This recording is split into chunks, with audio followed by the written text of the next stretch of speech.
This is Mitch Stephen with TaxFreeFuture.com. I'm here with Tim Berry, and the question for this episode is, when is the deadline to file for a 401k in 2021? Now, this is 2022, so this is not a typo. It's not a mistake. It's not an error. You can still go back and file and set up a 401k and get all your deductions and all this for 2021. And right now it is April 20 something in 2022. So we still have some time to go back and fix maybe a tax problem that you have in 2021 by using a 401k. So let's start with when is the deadline, and then we're going to talk about what can you do to mitigate some taxes. Well, Mitch, deadline is when you file your tax return for 2021, including extensions. So if you haven't set up a 401k for tax year 2021, and yet your company was profitable, or if it was a corporation, you would have received a salary from the corporation, you're still able to set up a 401k, and you're still able to have your company make a profit sharing contribution. And hell, under the right circumstances, that profit sharing contribution can be 50, 60,000 bucks. So you can still set up the retirement plan and make a sizable contribution. And then, by the way, that doesn't stop you from making a contribution for 2022 also, because this contribution you would make would be backwards looking for 2021.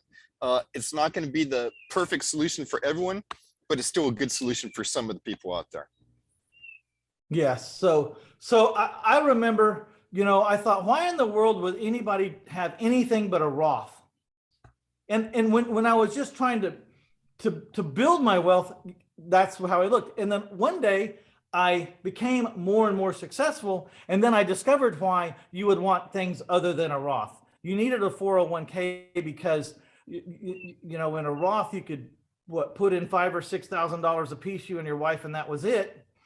And in the 401k, I could put in somewhere around 55,000. I could invest myself, and then the company could match me 55,000, and then my wife could do the same, and the company can match her. All of a sudden, we got like $107,000, $110,000, $112,000 tax deduction right off the top of our income that went into a tax deferred account, and now is growing tax free or tax deferred, depending on how you want to work it, or depending on when the clock runs out. Yep. It's all tax-free if you die before it comes due. So, you know what I'm saying? Hell of a tax planning idea, man. Hell of a tax planning idea. What is that? Defer, die. Great job. See. Way to go. All right. So anything else to say about that? I found that amazing. I thought it was a typo when you sent it to me. You said for 2021. I said, you meant 2022. And you said, no, you can still, if you haven't filed your tax return, you said for 2022, then we can still do it. Yep, we still can. Wow. Amazing. Do you guys see why it might be just a little bit important to have a guy like this that's in your corner, that doesn't say no when half your questions out of your mouth, that says, I don't know, let me think about that, or let me look at that, or I know someone who did this, let me check it out again, make sure this works for you. We can't do it the way you're talking about, but we might be able to accomplish the same thing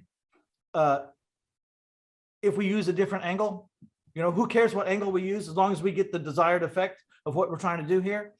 And you need someone to talk to that's been, and there's just not a whole lot of people walking around the planet that have been like 25, 26, 27 years just dealing in the legalities of retirement plans, what you can do, what you can't do.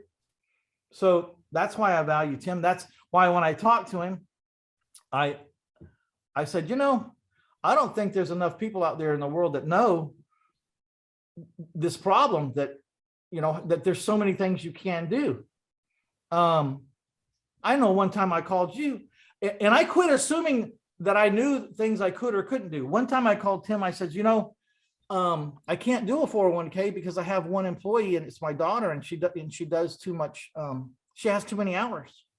She's over the, 1,000-hour limit or something for me to be a solo entrepreneur. And Tim says, no, just make her an employee, and make her a part owner of the corporation, and then she's a paid owner. She's not an employee anymore. I thought, all right, problem solved.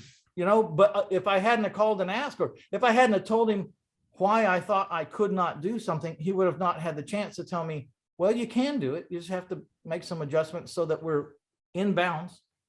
Never do anything illegal, never anything in the gray. Just have to find angles, or what is it? Case law. You look at a lot of case law, Tim? I'm a boring person. I read that stuff all the time. Boring. Yeah. Well, you think it's boring until you start writing big checks to the tax IRS, and then you get pretty interested in some of that fine print, don't you? Then you get really interested. Yeah. If you could read some of this, well, I don't know what you want to call it, but if you want to read some of that stuff and it saves you 150 grand or saves you $1 million, it gets a little more interesting. See, right?